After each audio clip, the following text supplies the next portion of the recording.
It's a 9-part series about this very high stakes survival game where 456 participants who are all sort of highly in debt go and get taken to this remote island, and they have to participate in 6 different sort of adapted versions of popular children's games in South Korea.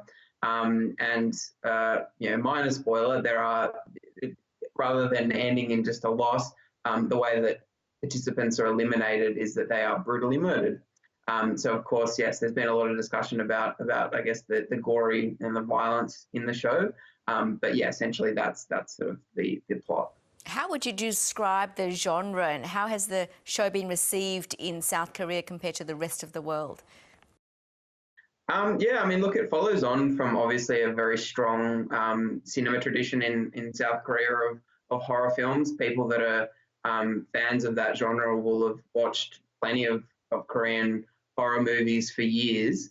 And I think, I mean, broadly internationally, the response has been overwhelmingly positive. I mean, if you just look at sort of reviews and 1MDB and things like that, then of course, it is a very positive response. I think to some extent at home, as far as I understand, I don't speak Korean, but from what I can gather, a lot of the responses domestically, there has been a bit more debate. But I suppose that's maybe what you get when the audience probably has a bit more grasp of the themes, which again are largely universal to some extent.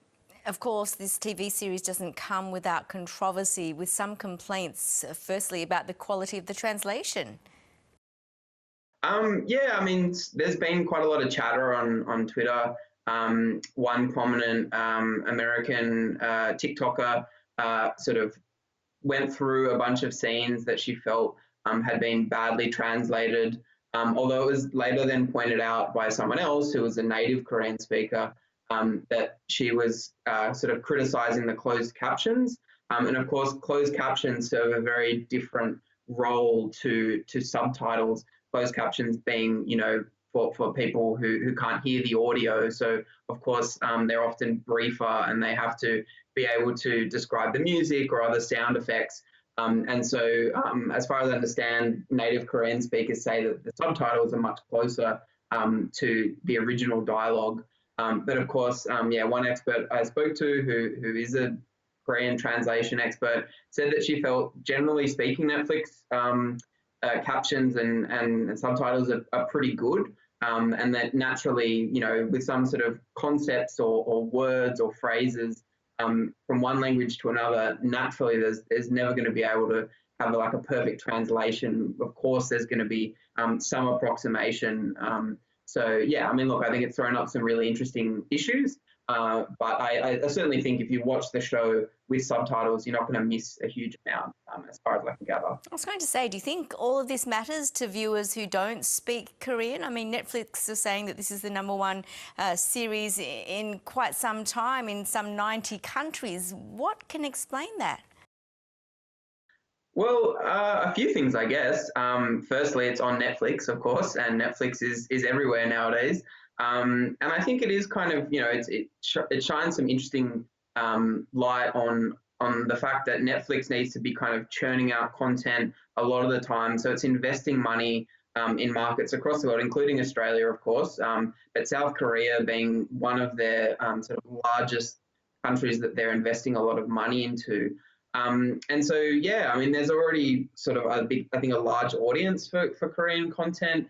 Netflix now has a dedicated page for K-drama. Not that Squid Game completely falls within the sort of what we usually think of as K-drama, but of course, yeah, as a Korean television serial, it sits on that page on Netflix. And yes, this sort of Korean popular culture wave is been huge in Asia for a long time, and Latin America, interestingly. But yeah, I think to some extent is sort of now making its way, obviously, to countries like Australia and Europe and North America. And yeah, this is sort of just, I guess, reflective of obviously Netflix's huge reach But also, yeah, the fact that it is just a very captivating, bingeable series. Let's talk about its universal appeal. You touched on it before. What are some of the underlying themes in this series which we should really be paying attention to? Well, as I mentioned, it sort of follows, to some extent, I've heard it sort of described as an underclass of people that are participants on this very deadly game. The main character is sort of has lost his job. He's working as a chauffeur. He's taken, he steals money from his mother to sort of fund a gambling habit. And then a lot of the other characters, there's sort of a migrant worker from Pakistan. South Korea has a lot of migrant workers. There's sort of a former refugee from North Korea. There's sort of some gangster elements.